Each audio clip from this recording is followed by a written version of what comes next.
राक्षस। एक बार की बात है, एक गरीब मछुआरा हर दिन समुद्र में जाल डालता, लेकिन कई दिनों से उसे कुछ नहीं मिल रहा था।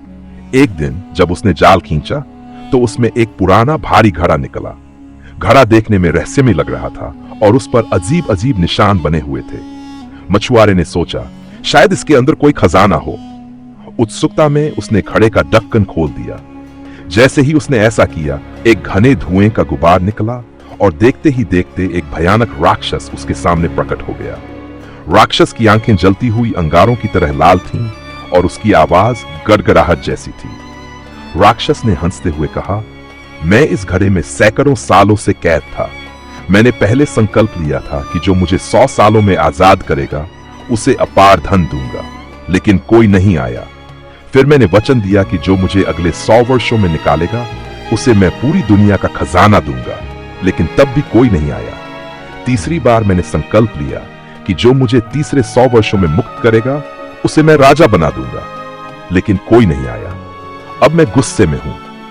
अब मैंने तय किया है कि जो भी मुझे निकालेगा मैं उसकी जान लूंगा, लेकिन मैं इतना दयालु हूं कि उसे अपनी मौत चुनने का मौका दूंगा। मछुआरा यह सुनकर घबरा गया।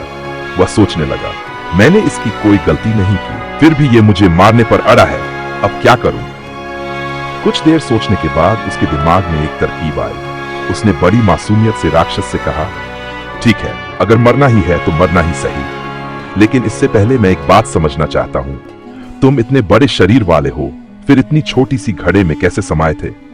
राक्षस ठहाका मारकर हंसा और बोला, अरे ये तो बहुत आसान है, देखो मैं तुम्हें करके दिखाता हूं।